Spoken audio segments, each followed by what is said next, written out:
As Joan said, we're going to stick with the topic now of energy and the green transition. We have another excellent panel who I will invite up onto the stage without any further delay. So we have Eleni Tsakopoulos, who's Kounalakis, who's the Lieutenant Governor of California. Please join me, Eleni. Alexandra Sdoukou, who is the Deputy Minister for the Ministry of Environment and Energy here in Greece. We have Manousakis, who's the Chairman and CEO of the Independent Power Transmission Operator here in Greece. We have Ioannis Karydas, Chief Executive Officer, Renewables and Energy Storage at Copelouzos Group, also here in Greece. Please make your way up to the stage and join me. Good morning. I'm Alasdair, yeah. Sorry? Eleni. Eleni. From California. Excellent. Come and join me. Yes.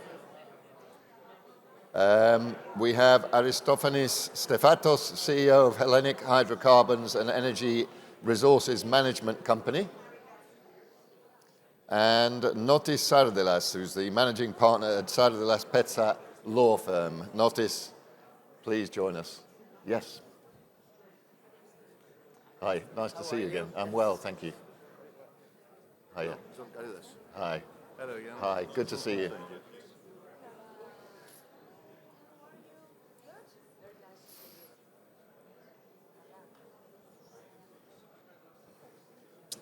Take your seats.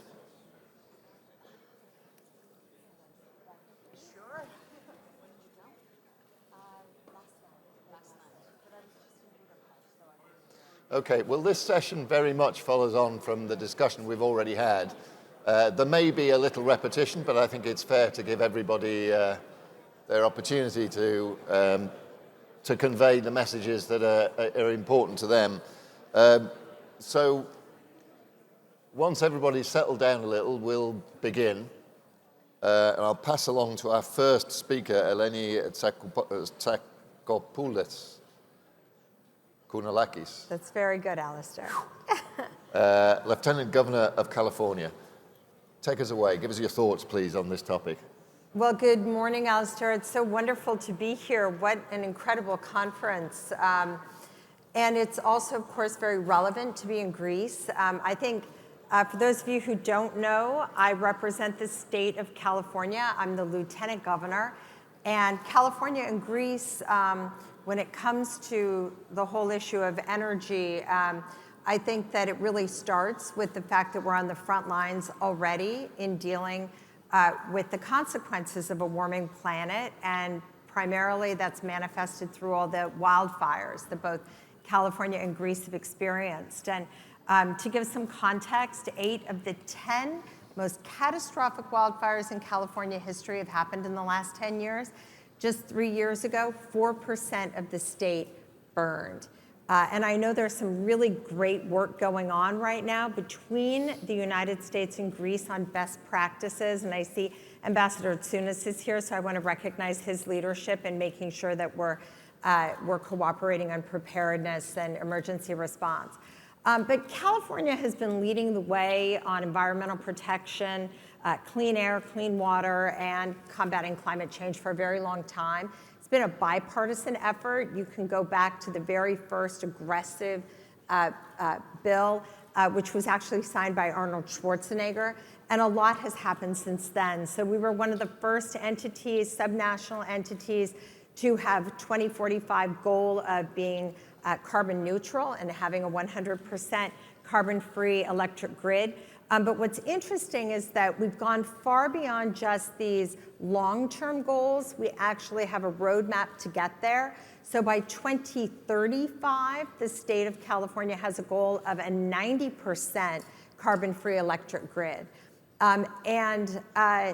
To give some context again, the state of California is a population of 39 million people. We're the largest state.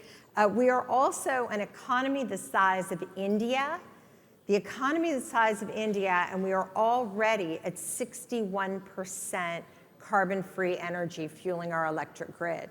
How does that compare to India, do you know? Well, Slightly I think different it's number, I pretty suspect. significant. Yeah. I mean, really almost anywhere. And so again, I think you can just say California and people know that we're way, way out in front on so many of these issues. So there's a combination to get to these goals of a very aggressive regulatory environment, which we can certainly talk about, but just to give an example, the Governor Newsom just recently, actually a couple years ago now, signed a mandate that only zero-emission vehicles will be able to be sold in California by 2035. We are already, last year, about 25% of all the zero-emission vehicles sold in California, cars sold were zero emissions. So we're on our way, but the regulatory environment is very significant.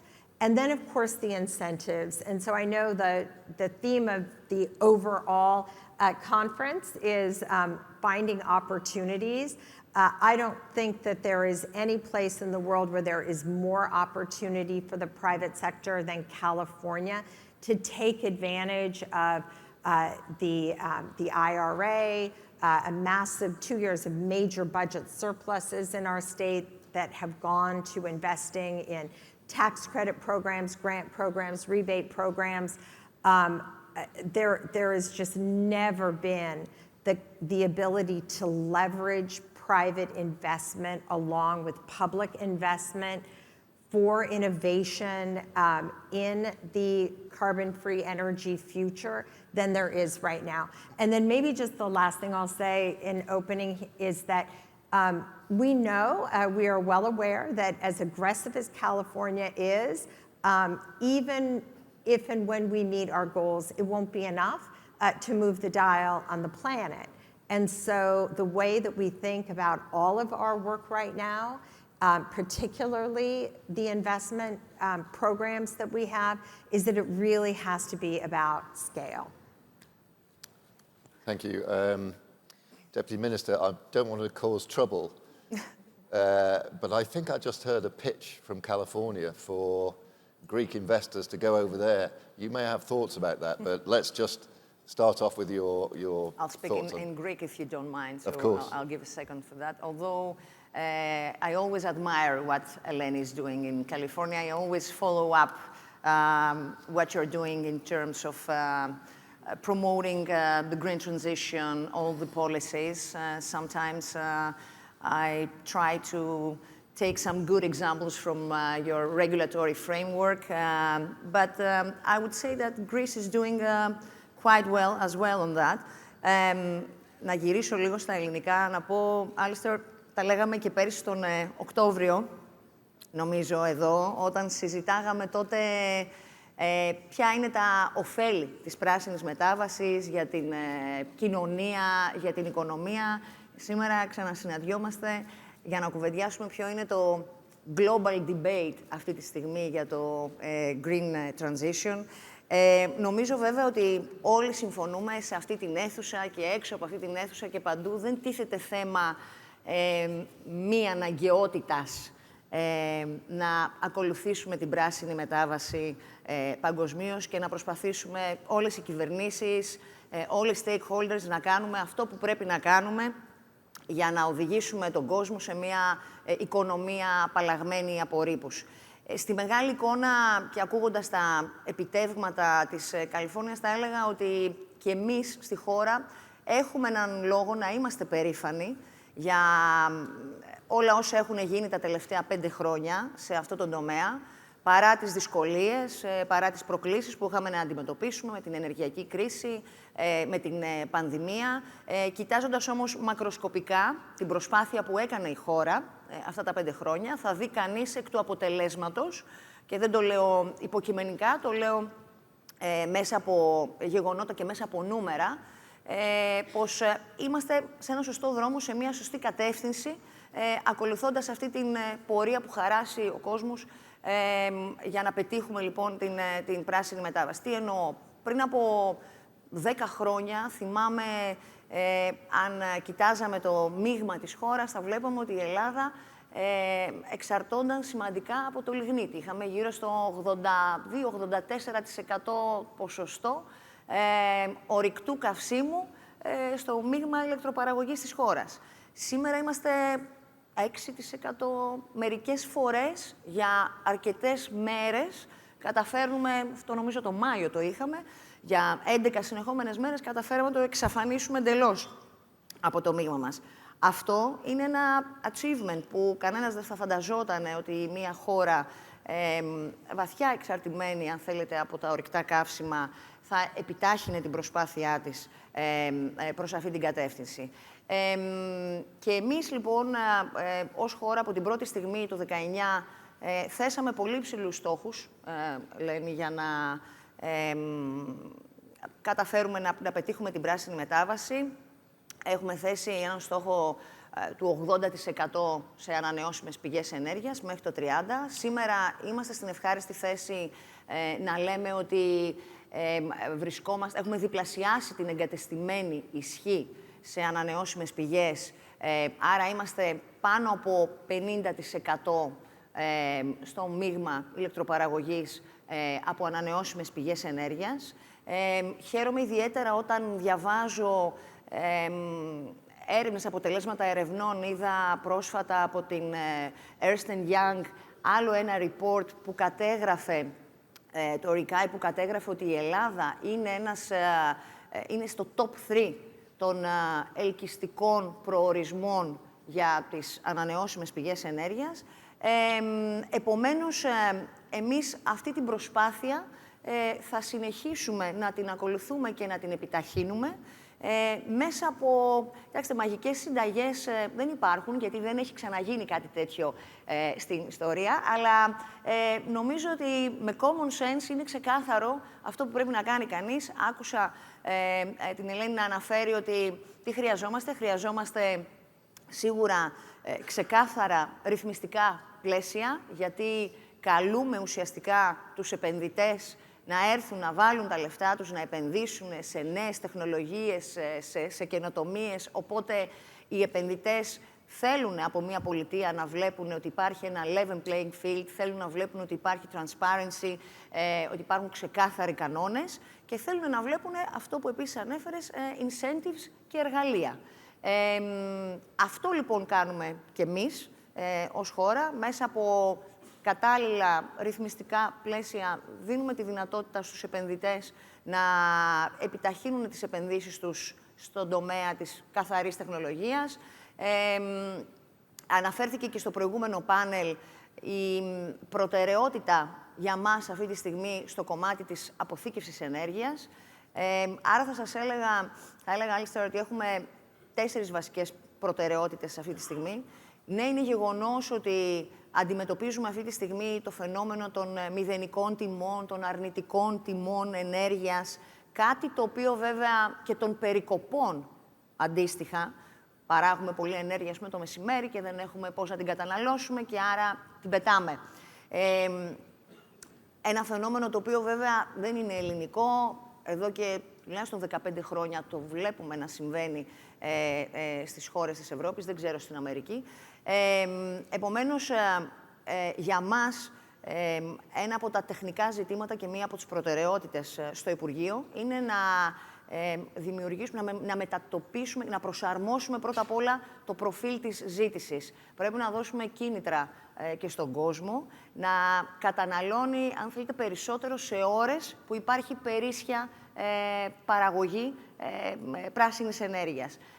Γι' αυτό λοιπόν αυτή τη στιγμή προσπαθούμε στο Υπουργείο να φτιάξουμε δυναμικά τιμολόγια ρεύματος για να μπορεί ο κόσμος να έχει χαμηλότερες τιμές ενέργειας σε ώρες μέσα στην ημέρα όπου υπάρχει υπερίσσια λοιπόν ενέργεια. Να υπάρχει λοιπόν αυτό το demand response που λέμε στο κομμάτι της διαχείρισης ενέργειας. Η δεύτερη προτεραιότητα, όπως αναφέρθηκε, είναι να δούμε πολύ γρήγορα επενδύσεις στο κομμάτι της αποθήκευσης ενέργειας. Έχουμε θέσει ένα στόχο 5,4 γιγαβάτ σε αποθήκευση, μπαταρίες, αντλησιοταμείευση. Θέλουμε υδροηλεκτρικά περισσότερα μέχρι το 2030. Άρα να βοηθήσουμε λοιπόν να γίνουν αυτές οι επενδύσεις για να μπορούμε να αποθηκεύουμε την ενέργεια. Βεβαίως, και πάλι αναφέρθηκε στο προηγούμενο πάνελ, νομίζω θα μιλήσει ο κ. Μanousakis, εγχώριες και διεθνείς διασυνδέσεις είναι το μεγάλο ζητούμενο. Και εδώ, αν θέλετε, η επόμενη Ευρωπαϊκή Επιτροπή, κατά την άποψή μου, θα έπρεπε να αντιμετωπίσει το θέμα των διασυνδέσεων με έναν πιο ολιστικό τρόπο. Εδώ χρειάζεται μια στρατηγική ευρωπαϊκή για να έχεις έναν κορμό δικτύων εντός Ευρωπαϊκής Ένωσης, έτσι ώστε να μπορεί λοιπόν η ενέργεια να πηγαίνει από εκεί που είναι ευθυνή, εκεί που πραγματικά έχει αξία, ανάλογα με τη γεωγραφία, ανάλογα με τις ζώνες. Είναι αρκετά τα ζητήματα που πρέπει να τεθούν και εμείς ως χώρα σίγουρα αυτό το θέμα θα το θέσουμε στη νέα Ευρωπαϊκή Επιτροπή. Και κλείνω λέγοντας ότι για μας ζητούμενο προφανώς είναι να καταφέρουμε αυτό το κομμάτι να βάλουμε μέσα, αν θέλετε, και την κοινωνία περισσότερο. Η κοινωνία ακόμη από όλη αυτή την προσπάθεια νιώθω μερικές φορές ότι είναι απ' έξω, ότι δεν νιώθει να είναι συμμέτοχος. Σίγουρα πρέπει και αυτό είναι χρέος δικό μας των κυβερνήσεων, να κάνουμε τους πολίτες συμμέτοχους, κοινωνούς αυτής της προσπάθειας, αλλά βεβαίως και στο ζήτημα της ταχύτητας της πράσινης μετάβασης, σίγουρα αυτό που θα πρέπει να δούμε είναι μία αναλογία του κόστους, με πιο αποδοτικό τρόπο μπορούμε να πετύχουμε την πράσινη μετάβαση, διότι είναι προφανές ότι οι πόροι δεν είναι ανεξάντλητοι, οι πόροι είναι λίγοι για να πετύχουμε όλους αυτούς τους μεγαλεπίβολους και φιλόδοξους στόχους. Επομένως, είναι σημαντικό να μην κάνουμε άσκοπες επενδύσεις. Είναι σημαντικό να ξέρουμε ότι τα λεφτά που ρίχνουμε στην πράσινη μετάβαση πιάνουν τόπο. Thank you. So we've heard from government. Let's move along to our operators, perhaps in some cases on the other side of the fence. I think in your case, Mr. Manousakis, you have feet on both sides of the fence. But give us your thoughts, please, on this from your perspective. First of all, thank you very much, Alasdair, for the invitation also this year to this very interesting conference. And I will also switch to Greek, if you don't mind. Κοιτάξτε, πράγματι, όπως είπε και ο Υπουργός, δεν μπορεί να υπάρχει debate για το αν χρειάζεται να γίνει πράσινη μετάβαση. Παρ' όλα αυτά, πολιτικά βλέπουμε, και αυτό είναι ανησυχητικό, μετά και τις τελευταίες ευρωεκλογές, ότι ανεβαίνουν δυνάμεις οι οποίες θέτουν το θέμα αυτό στην κεντρική πολιτική συζήτηση. Για να αντιμετωπίσουμε αυτό, πιστεύω ότι πρέπει να είμαστε όσο γίνεται διαφανείς και ειλικρινείς σε σχέση με το θέμα αυτό. Για να ολοκληρωθεί η πράσινη μετάβαση, που αυτή τη στιγμή δεν έχει ολοκληρωθεί, που σημαίνει για να έχουμε εντελώς καθαρή και φτηνή ενέργεια, πρέπει να προχωρήσουμε σε δύο μέτωπα. Το ένα είναι η αποθήκευση ενέργειας, εξετάστηκε στο προηγούμενο πάνελ αναλυτικά, το ανέφερε και ο Υπουργός τώρα, και το δεύτερο είναι οι ηλεκτρικές διασυνδέσεις. Αυτή είναι η δική μας αρμοδιότητα σαν διαχειριστής μεταφοράς ηλεκτρικής ενέργειας της χώρας και μπορώ να πω ότι έχουμε συνδράμει σε αυτό το εκπληκτικό success story που εξήγησε η Υπουργός προηγουμένως, έχοντας ηλεκτρήσει 7 ηλεκτρικές διασυνδέσεις μέσα σε 6 χρόνια και ολοκληρώνοντας τώρα την 8η, που είναι η μεγάλη διασύνδεση συνεχούς ρεύματος ανάμεσα στην Αττική και την Κρήτη, και έχοντας κάνει πια την Ελλάδα έναν ενιαίο ηλεκτρικό χώρο, έχοντας δηλαδή το νησιωτικό τμήμα της χώρας διασυνδεδεμένο με το mainland, κάτι που δεν ίσχυε προηγουμένως. Έτσι, έχουμε συνδράμει στο να φτάσουμε σε αυτή την επιτυχία να έχουμε κοντά στο 60% σταθερά ανανεώσιμες πηγές ενέργειας. Για να φτάσουμε όμως από το 60% στο 100%, χρειάζονται περισσότερα βήματα. Αυτή τη στιγμή, πρέπει να είμαστε ειλικρινείς απέναντι στον κόσμο, ακόμη χρειαζόμαστε το φυσικό αέριο. Χρειαζόμαστε φυσικό αέριο, διότι το βράδυ δεν έχουμε την ενέργεια που χρειάζεται, δεν έχουμε ακόμη τα μέσα να την αποθηκεύσουμε. Χρειαζόμαστε ταχεία βήματα προς την αποθήκευση και βέβαια, για να έχουμε ένα ευσταθές σύστημα, καθώς δεν ξέρουμε πότε ακριβώς θα έχει συννεφιά ή πότε θα σταματάει να φυσάει, χρειαζόμαστε διασυνδέσεις μεταξύ Ανατολής, Δύσης και Βορρά-Νότου. Έτσι λοιπόν φτάνουμε στην εποχή των διεθνών ηλεκτρικών διασυνδέσεων, Και εδώ ο ΑΔΜΙΕ επίσης συνδράμει στην ελληνική στρατηγική για την πολιτική της ενέργειας, που είναι η Ελλάδα αφενός να είναι αυτόνομη, καθώς διαθέτει ένα τεράστιο ηλιακό και αιωλικό δυναμικό, και ταυτόχρονα να αποτελέσει ένα σταυροδρόμι υποδομών ενέργειας. Αυτό, κατά τη γνώμη μου, είναι ιδιαίτερα κρίσιμο, καθώς σε μια περίοδο γεωπολιτικής αναταραχής, το πόσο ισχυρές υποδομές έχει ένα κράτος παίζει μεγάλο ρόλο στο ποια είναι η θέση του στην γεωπολιτική ιεραρχία. Άρα, η ανάπτυξη υποδομών ενέργειας, υποδομών που σχετίζονται με την πράσινη μετάβαση, που είναι το μέλλον, αλλά και η ανάπτυξη ψηφιακών υποδομών, απαιτεί μεγάλη προσπάθεια και αποτελεί ένα πάρα πολύ σημαντικό στοιχείο για την οικονομική ανάπτυξη και την γεωπολιτική σταθερότητα της χώρας. Εδώ λοιπόν συνδράμουμε με τα project διεθνών διασυνδέσεων. Ανέφερε ο Υπουργός προηγουμένως την πρωτοβουλία μας για τη διασύνδεση ανάμεσα στην Ελλάδα και την Κεντρική Ευρώπη, το Green Aegean Interconnector. Υλοποιούμε αυτή τη στιγμή την ηλεκτρική διασύνδεση ανάμεσα στην Ελλάδα, την Κύπρο και το Ισραήλ. Ένα έργο τεράστιας εθνικής σημασίας για την Ελλάδα και την Κύπρο, αλλά προφανώς τεράστιας σημασίας για μας και τους συμμάχους μας, όπως είναι οι Ηνωμένες Πολιτείες, ευρύτερα για την σταθερότητα στην Ανατολική Μεσόγειο. Αναμένουμε το πράσινο φως για να συνδράμουμε στο ιδιωτικό έργο που αναπτύσσεται στην ηλεκτρική διασύνδεση ανάμεσα στην Ελλάδα και την Αίγυπτο και έχουμε φτιάξει μια κοινή εταιρεία με τον διαχειριστή της Σαουδικής Αραβίας για να μελετήσουμε την ηλεκτρική διασύνδεση ανάμεσα στην Ελλάδα και τη Σαουδική Αραβία. Τα project αυτά, που στη σημερινή εποχή μπορεί να ακούγονται φιλόδοξα, η εκτίμησή μας είναι ότι μέσα στα επόμενα χρόνια, μέσα στην επόμενη δεκαετία, με την ολοκλήρωση των τελευταίων βημάτων της πράσινης μετάβασης, εκεί όπου υπάρχει πλούσιο ηλιακό και αιωλικό δυναμικό, θα είναι απολύτως απαραίτητα για την ευστάθεια των συστημάτων. Άρα, λοιπόν, είναι χρήσιμο να σχεδιάζουμε έγκαιρα, να τοποθετηθούμε νωρίς στη νέα σκακέρα που δημιουργείται. Σας ευχαριστώ. I know you need to leave us in a second, so I'm not going to let you go without asking you a question.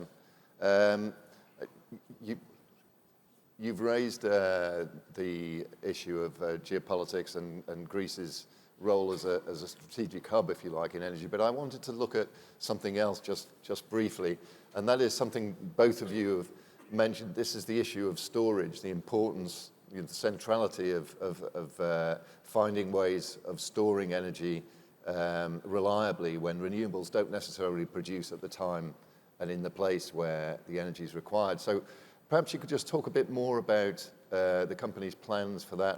What's happening? What are the priorities in terms of where you're focusing in developing storage capacity? I know this is something that California is quite a pioneer in, so I just wondered if you could update us on where Greece stands. You're asking me? Yes, please. Okay, I think that this question must be answered by the Minister because, according to the regulatory framework, IPTO, as neutral transmission operator, is not allowed to participate in the storage market. So I will give the floor to the Minister to answer to this question. No, the answer is simple, Alasdair. Give the incentives to investors to invest in these technologies. So it's the investors who are still here after they've ones have gone to we California. have an interesting pipeline from potential investors on that at the licensing queue currently. So we need to, what we want to do as ministry, and this is something that I think pre-announced a minister previously, we are planning to pass some legislation in the next 2 months in order to unlock these investments by giving the incentives to all those people that are interested in doing this, giving the necessary tools to proceed with their investments. I think this is, and our task from our side is to facilitate, obviously, their licensing procedure, facilitate whatever they want in order to see these projects being materialized in the next couple of years. And what areas are they investing in? So what techniques, storage techniques predominant? I think we need a mix of battery storage and pump storage as well, and hydroelectric. So we want all in our mix, and this is what we currently design in our National Energy and Climate Plan. But again, the appetite is there. We see it. And that's the important thing, because those are people that want to put their money on that. So what they're asking from us is to just let them do their job. Mm-hmm.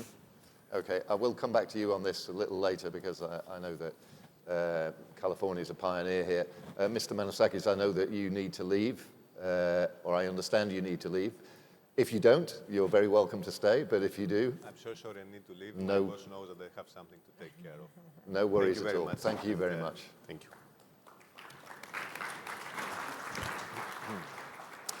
Well, let's move along to Ioannis Karydas, who's the Chief Executive Officer, Renewables and Energy Storage at Copelouzos Group.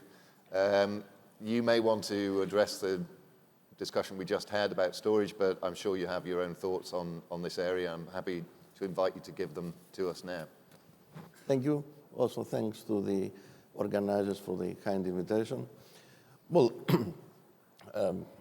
both Deputy Minister and Ms. Manousakis are right in the sense that we need a bundle of measures and actions in order to accelerate green transition for Greece, namely more renewables, more and faster energy storage, something that we need and without which we will have a problem vis-à-vis the achievement of our long-term targets, and also the importance of interconnections.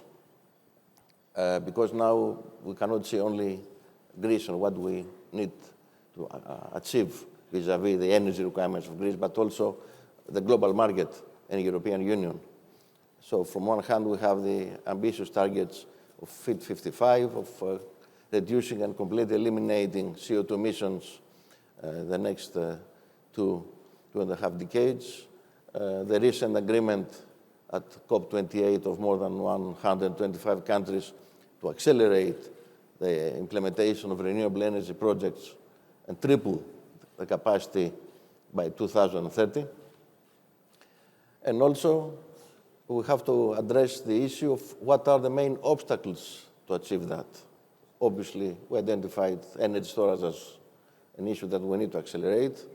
And also, various studies have identified that Europe, to achieve its green energy targets, needs more land because the available land is not enough to achieve the targets. And I mean the available land in terms of regulatory constraints, environmental constraints, and other constraints that each European country's regulatory scheme imposes, which means that we need to try and expand the energy borders of Europe. And I think that's the importance of the electrical interconnection project that our group conceived almost 16 years ago. And now the recent developments of the market have proved its importance and significance, not only for Greece, but for the whole of our region. GREGI, which is the name of project, which aims to transfer 3,000 megawatts of pure green energy from Egypt to Greece and part of it to neighboring EU countries, exactly addresses the issue of how we can accelerate the achievement of our green transition goals. And obviously, besides the clear energy-related and environmental benefits that bringing 3,000 megawatts to European Union, there are also important social, economic, financial, and geopolitical benefits. For example, a DC interconnection like GREGI will bring 3,000 megawatts of energy with a profile that will be close to base load profile, in the sense that we'll have almost a constant flow of green energy, which is not the same as having solar or wind parks in Greece. So that brings stability and security to the Greek system and the European system, of course. It presents an enormous opportunity for new jobs, direct and indirect jobs, and also new business opportunities. We also, by implementing Greek interconnection, will achieve market integration, which means lower prices for the consumers and the Greek industry, which is an enormous benefit for us. And obvious, such an interconnection will bring very important geopolitical benefit to Greece by strengthening our sovereign rights and by increasing national security.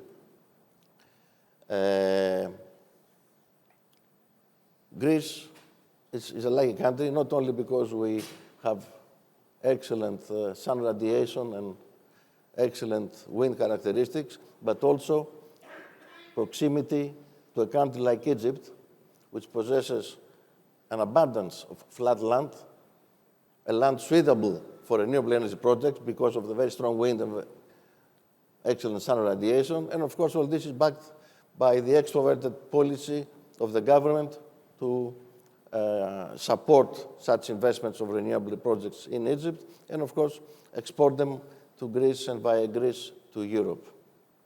So I believe that GREGI forms a cornerstone for the creation of green energy corridors linking essentially two continents, Africa and Europe, and cornerstone for the creation of corridors linking north to south, which is the expressed policy of the European Union. As a group, we also have a complementary project for creating up to 9.5 gigawatts of wind and solar in Egypt, exactly for making sure that green energy will be there to feed into the cable and maximize its utilization. So we understand that the name of the game for the next decade, besides obvious energy storage, is interconnections, and international interconnections that achieve exactly that. Integration of the market, energy differentiation and security of energy supply, and all of this to the benefit of the market and, of course, the final consumer. So it's important that such interconnections are realized, and this is what we're trying to do by accelerating its development. And now we have published a tender for the final studies to be performed, aiming to proceed with its development until we have a target for COD 2030, and we're working towards it. Excellent, thank you. Just tell us a little bit more about what's at the Egyptian end of the wire. You mentioned that it will be virtually baseload quality energy coming up through the interconnection. What's the infrastructure at the Egyptian end? The Greek interconnection obviously involves mainly submarine cable linking the two, let's say, coasts, Egypt and Greece. Now, Egypt, on one hand, is investing in updating their infrastructure, but also we are planning to see how we can implement direct interconnection with the plants that we're going to construct in order to feed in the Right, and the Egyptian generation is a combination of solar and wind. Yes, and actually today there is, even today in the Egyptian, let's say, grid, quite a substantial amount of capacity. So this will not be an issue from the Egyptian side. Okay, thank you. Let's move on then to Mr. Stefatos, CEO at Hellenic Hydrocarbons and Energy Resources Management Company. Your thoughts, please. Yes, hello. First of all, let me thank you for inviting me here. The clout and longevity of this event is remarkable, so I'm really happy to be with you. It's very interesting to be in a panel like this with experts and people who have dedicated their lives in making the energy transition a reality. I would particularly like to thank Minister Sdoukou. We have been working very closely, and she has been instrumental behind the transformation of our company to be more than what used to be, which was the exploration and production of hydrocarbons, into a more diversified energy state company. Now, on what it was previously said, I would just like to emphasize on the fact that Greece is one of the leading examples in the world in terms of penetration of renewable energy into our energy system. If I'm not mistaken, last year we had 40%, 41% of renewables into the system. We are twice as much as the European average and way above the global. Now, one of the challenges of this success of Greece is the space.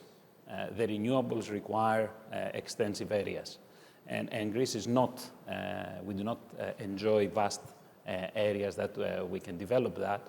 So we have recognized that one of the problems is that we may be at some point reaching capacity limits in terms of deploying the solar panels and the wind turbines. And of course, that led us obviously to where can we go next, and this is the offshore sector, a sector that has not been utilized for many years, and a sector that gives a remarkable competitive advantage to our country. Whoever has looked at the Global Wind Atlas will see that we have the best wind energy potential in most of the Mediterranean, in the Black Sea, and the surroundings. So this has been a priority, and I am really proud to have been given the responsibility to develop the national plan. The draft of the plan was presented last year, and today we have concluded the public consultation. We have done all the necessary studies.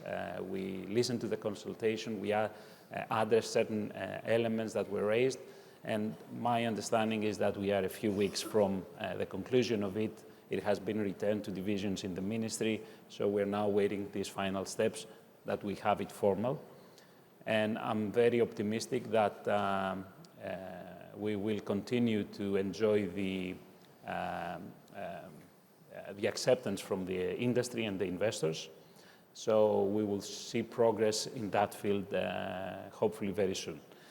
But while we are waiting on that, we are also taking steps towards preparing for the dairy acquisition in order to accelerate the next steps. So rest assured that the delay that some have observed is not an actual delay. We will accelerate and catch up with time.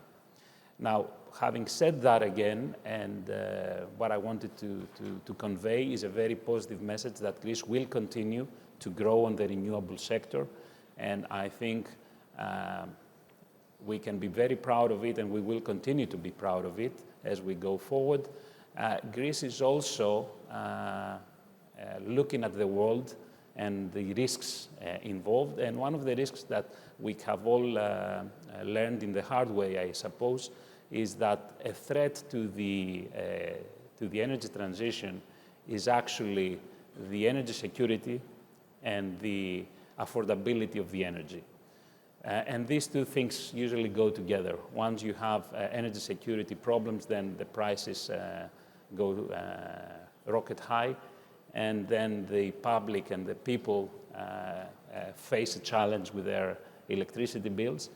So in order to, and also recognizing, as previously said, that there is some way to go in order to solve the storage challenges, in order to expand and electrify further our energy systems. We see that there is going to be a long transition period, and for that reason, it was said earlier, Greece has taken significant steps by increasing significantly our capacity to receive LNG and distribute into the country, but also into our neighboring countries.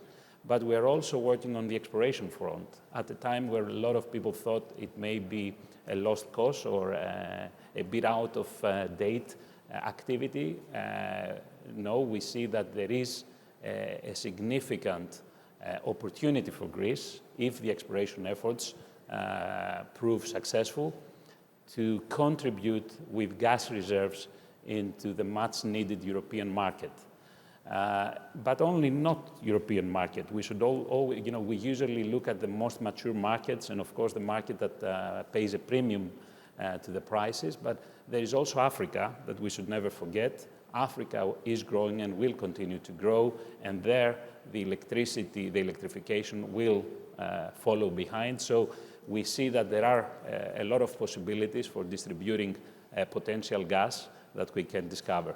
Now, on that front, I am particularly happy and satisfied with the progress that we have achieved over the last years.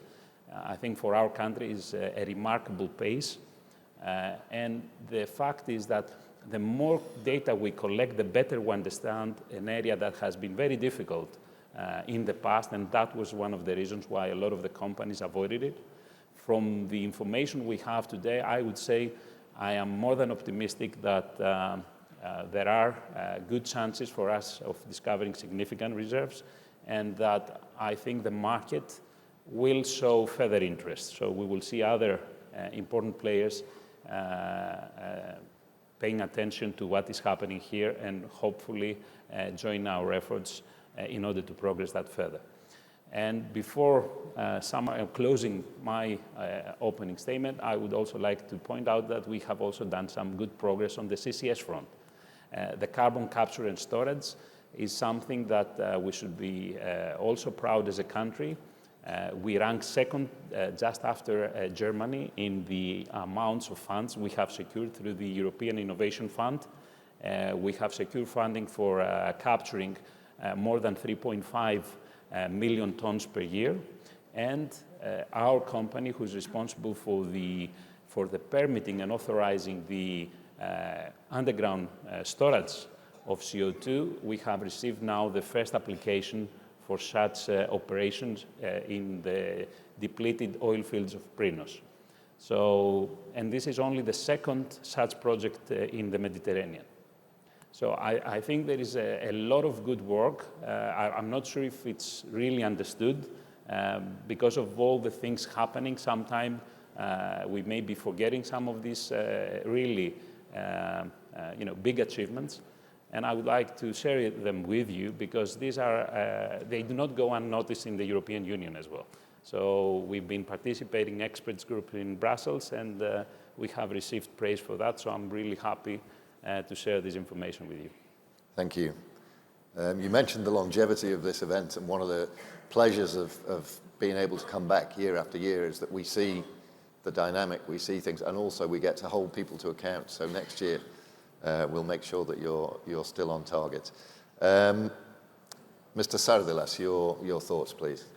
First of all, let me congratulate the organizers, the Economist, and thank you for being invited again this year in this prestigious forum and have the opportunity to share some thoughts on this crucial topic. Not very long ago, back in October last year, I noted here that there are good news regarding the 2030 target, in agreement with all other in present. The good news continue. The figures confirm our country's steady commitment for a gradual zero-emission economy. Let me drop some numbers here. According to the Green Tank, during January 2024, renewables production set again a record. Specifically, renewables had the second highest historical monthly production in January 2024, almost repeating the absolute record of August 2023. We're talking about that production reached 2,207 gigawatt hours, when in August 2023 it stood at 2,254, so very close. At the same time, renewables production approached approximately 50% of demand coverage within the first 2 months of 2024, which together with hydroelectric plants exceeded 55%. The above statistics indicate that renewables penetration in the domestic energy mixture is absolutely on the target. The above achievements regarding the penetration of renewables are accompanied by a parallel decrease in dependence on fossil fuels. Within the first 2 months of 2024, renewables production exceeded fossil gas and lignite by 762 gigawatt hours. This is an increase of 337 gigawatt hours compared to the first 2 months of 2023. According to this year's World Economic Forum report, our country ranks 37th between 120 countries. However, at global level, the green transition faces a slowdown, mainly due to the geopolitical developments and the uncertainties they entail. As far as Greece is concerned, the World Economic Forum recognizes the political commitment for green transition as well as the efficiency of our regulatory framework. Nevertheless, I would like to stress that the way to the ultimate green transition goal within the next years is not without certain challenges that I would like to very shortly mention. First, it's the matter of curtailments. This has been mentioned in the previous panel as well. And recalling my presence here back in October, I tried to highlight also the importance of energy infrastructure adequacy. For example, according to recent AVMIE, the transmission operator data, 14 gigawatts of renewables are already in operation. 21 gigawatts have already received grid connection offer. So, by a rough estimation, excuse me, until 2030, the installed capacity will have exceeded 35 gigawatts, which further translates into an approximately production capacity between 65 and 70 terawatt hours. Today's demand is approximately 49.5 terawatt hours. At the same time, during 2023, almost 228 gigawatt hours were rejected from the system. In addition, the recent rearrangement of the priorities regime in order to promote industrial PPAs, combined with the zero negative prices to wholesale market, this has been referred by other fellow speakers, especially during periods where supply outstrips demand, present a challenge. In addition, recent law 5106 introduced the possibility of imposing further injection restrictions. Without going into an analysis of curtailments and related individual and technical and legal issues, I understand that we're now at a transitional stage as a secondary legislation, a ministerial decision is anticipated to further determine technical and other aspects. Mrs. Sdoukou can enlighten us on that. I think it's important to mention just a couple of points. This new reality, curtailments combined with zero negative prices, seems to considerably affect especially small and medium and non-vertically integrated producers, especially in relation to financing. According to certain forecasts, new financings may be reduced even up to a significant 30%. Financing institutions, in order to mitigate and safeguard the bankability of the projects, shall inevitably, if they already do it, but they will keep on increasing that, increase the eligibility criteria of new producers and projects to be financed. For example, they will require even more higher equity participation, higher debt service and coverage ratios, more securities, and this will be required even more as projects going for financing. On the basis of past and recent experience as a lender's legal advisor, let me say that now, even more than in the past, it needs adaptability and innovative thinking out of the box to reach a delicate balance, especially in cases of non-recourse project financing. These considerations must also be taken into account in respect of the attraction of foreign investments in renewables and clean energy projects. Therefore, having said the above, I would conclude that it is a matter of first priority, firstly, to continue ensuring significant investments for expansion and increase of the grid capacity, secondly, promote interconnection and storage, and last but not least, we need to timely complete the framework of new curtailments on the basis of the relevant EU legislation requirements and the principles of transparency, proportionality, and non-discretions. Thank you very much for your attention. Thank you.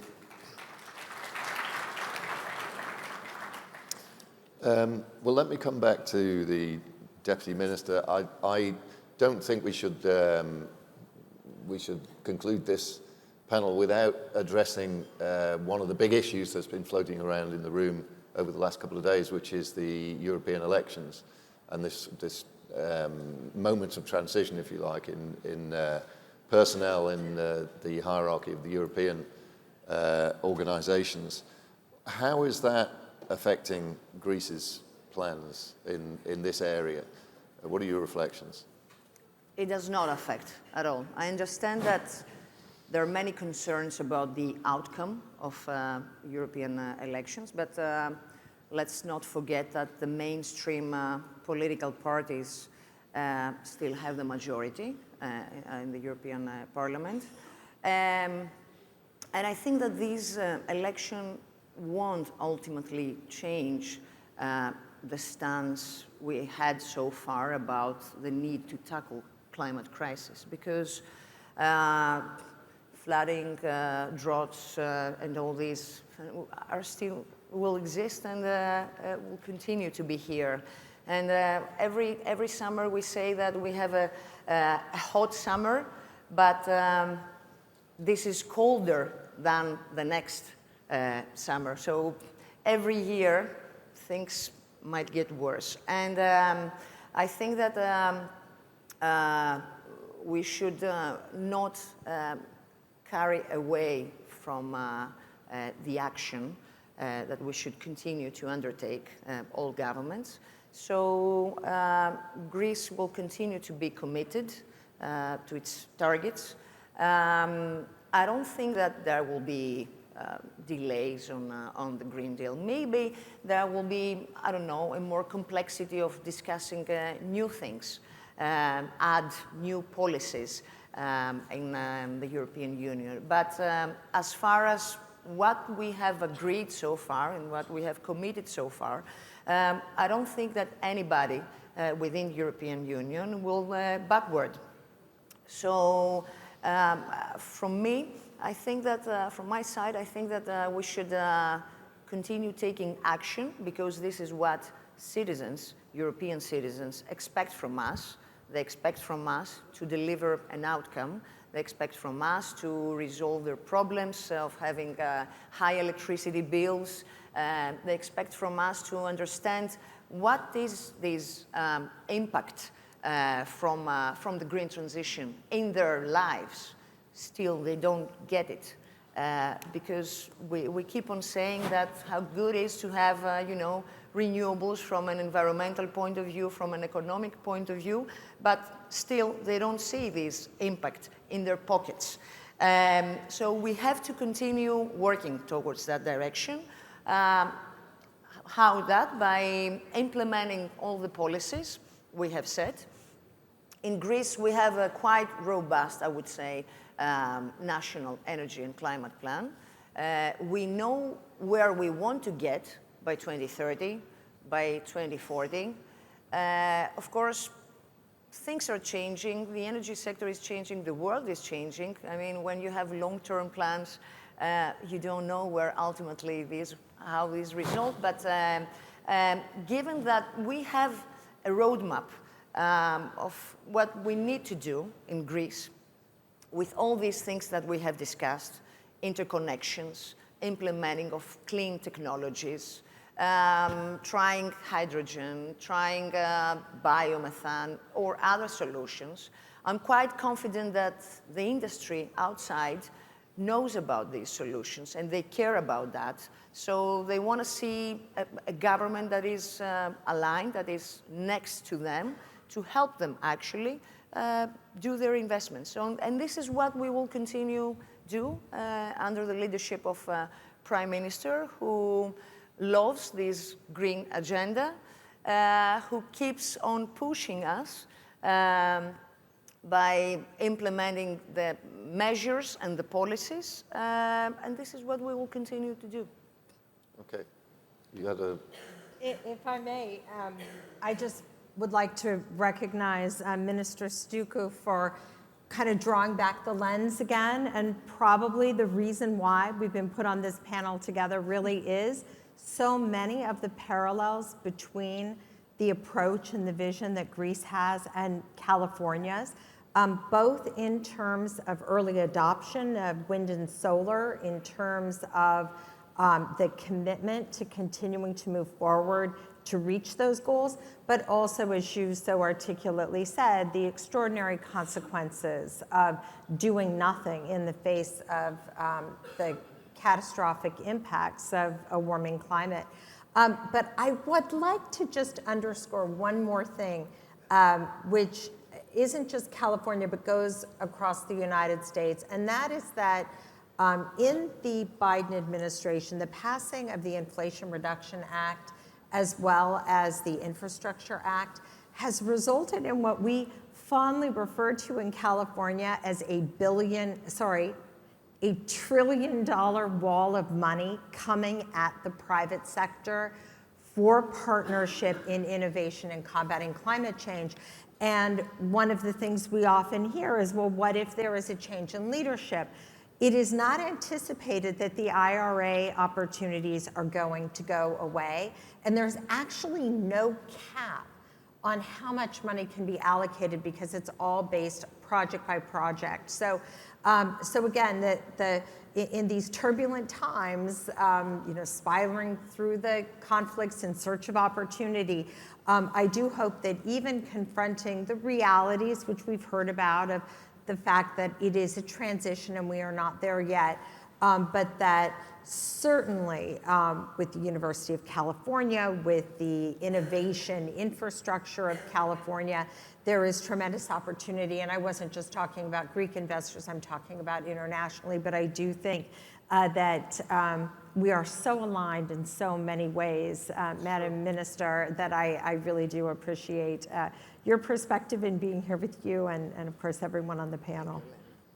I wanted to stick with you for a second because I just wanted to give you an opportunity to tell us a bit more about, I mean, I'm fascinated by this intermittency problem in renewable energy and the centrality, therefore, of storage. We've talked here about interconnection, which is central as well. But I know California has made strides when it comes to, particularly battery storage. So perhaps you could just... That's true.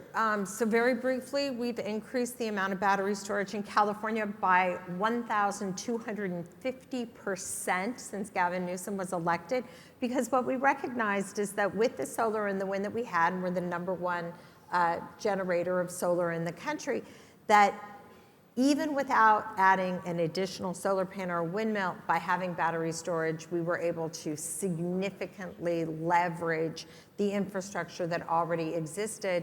Last summer, we had a heat dome. By any other time, we would have had massive blackouts in the state. It was entirely avoided because of the ramping up of battery storage. But most of that capability was purchased from overseas and installed. So a big part, again, of the IRA is investing in those manufacturing capabilities right in the United States for battery infrastructure. But innovation is a big part of this. The cost associated with all of this, even though it is constantly coming down, it is still very high. So we have a project in a place called the Salton Sea for lithium extraction, which the process is the cleanest and most innovative lithium extraction that anyone has done anywhere in the world. We've got partnerships with Japan on the technology to do it. But I spent a lot of time at our UC campuses, and I think maybe that to me is the most impactful, is when you meet young people and they are so committed to making a career out of being in the innovation space, because innovation is going on every single day. More ideas, more funding for research in these areas, in order to, again, go back to the point that I made at the very beginning, which is that if we are truly going to be able to transition to green energy and away from the devastating environmental impacts and human impacts of the use and burning of fossil fuels, we are at a phase now where it is all about scale. Okay. I want to put a question to you, and then I finally, very briefly, I want to open it up to our other panelists. And this is, I mean, you speak very confidently about the commitment of the government, your government, to the green transition. You speak about how, I don't want to put words into your mouth, but how really there isn't a choice. The costs are so high. But there's no question, when you look around Europe in particular, perhaps in the States in the future, that there is a shift in tone in the public response there's a battle going on for the hearts and minds, if you like, of the European public. There's a party in my country who I won't name because I don't like the feeling in my mouth of their name, but whose platform on this is that it all should be scrapped, that it's an unnecessary expense being imposed on voters by a bunch of lefty hippies. And these people are taken seriously in many quarters. So how do you approach that? Do you recognize that that's happening? And is it something that makes you think about your plans in a different way? That's a very interesting question. I also heard last night Enrico Letta commenting on that what we have failed in the Green Deal was to explain to citizens, farmers, for example, or other stakeholders who will take the burden, the financial burden of that. And they left with the impression that European Union leaders, all of a sudden, they decided of something, and ultimately, it's us, the citizens, who take this burden, and that's why we saw reactions like that. I commented on that. I have no doubt about, the steady progress that we need to make, the consistency, even sometimes the disruptive, I think, ideas that we need also to take into account as we are working towards the Green Deal. But there are two things that concern me. First is, as I was hearing Eleni, is the deindustrialization that is happening within Europe. I think here we have failed in the previous years to do something other than realizing the problem, other than putting it on the table with words rather than actions to help European industry to be more competitive, more productive, to provide them with incentives to keep manufacturing within Europe in all what we are talking about clean tech. We might have missed this opportunity already in some kind of technologies like solar panels or I don't know, but still there is an opportunity and we should grab this opportunity and we should be more vocal, I think, this time within the discussions within Europe of how we will help European industry to be more productive and competitive. The other thing, Alasdair, correct, is the cost. For the Green Deal and the REPowerEU, I think we need around 620 billion every year to accomplish it until 2030. And the money we have so far from European funding, from the Recovery Fund, from here and there, other small European resources or state budgets, is just a drop in the ocean. So it's not enough. I understand, we all understand that we need to leverage and combine public spending, public funding with private funding, but still we lack, I think, a little bit of how we will accomplish these targets with existing resources. And this is, I think, another exercise that the European Union should put on the table again under this new tenure to see what other possibilities we have.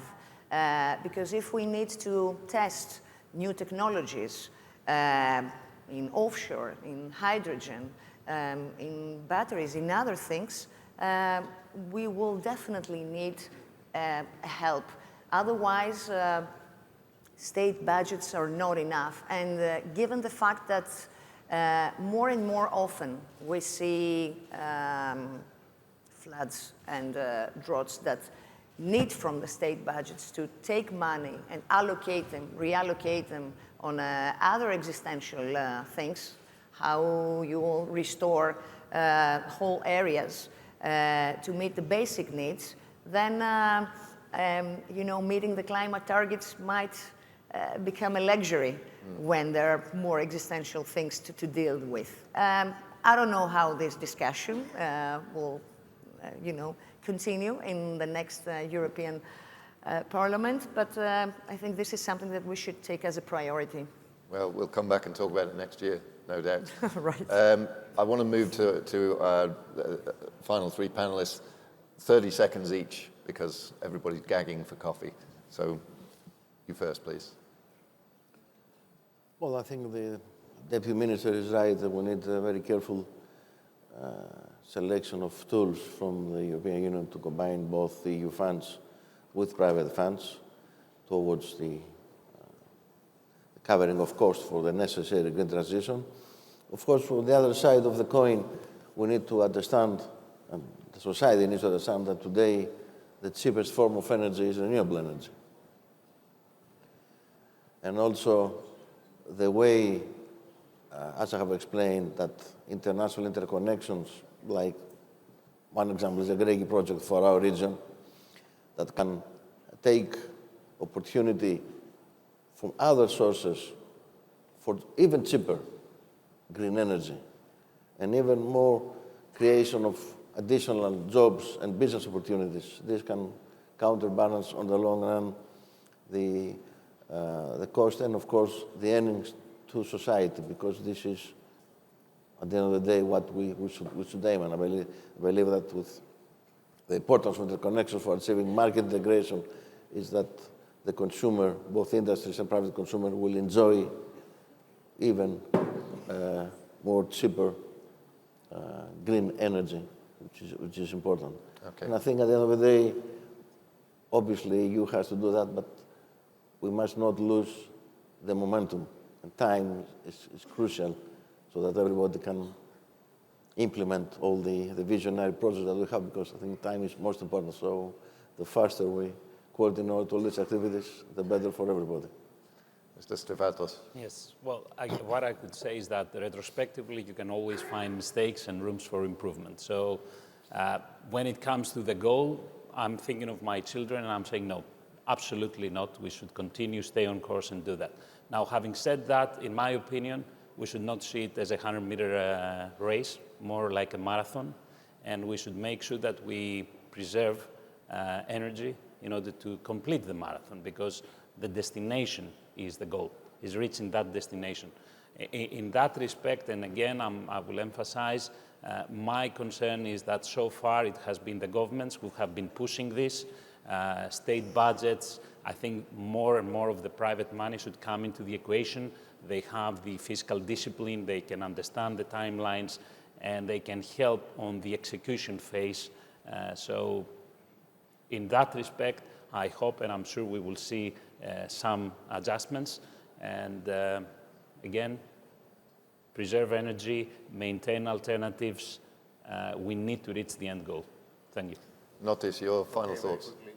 My personal view is that historically there are always reactions to everything, but if we want to keep it to a minimum and not see it blowing out of proportions, I think it's, first of all, a plan that the government believes in. Secondly, an education of that plan to the people and incentives. Thirdly, clear rules and commitment to implementation. Excellent. Well, we have a coffee break now, you'll be very pleased to hear. But before you all disappear, please join me in thanking our excellent panel. Thank you.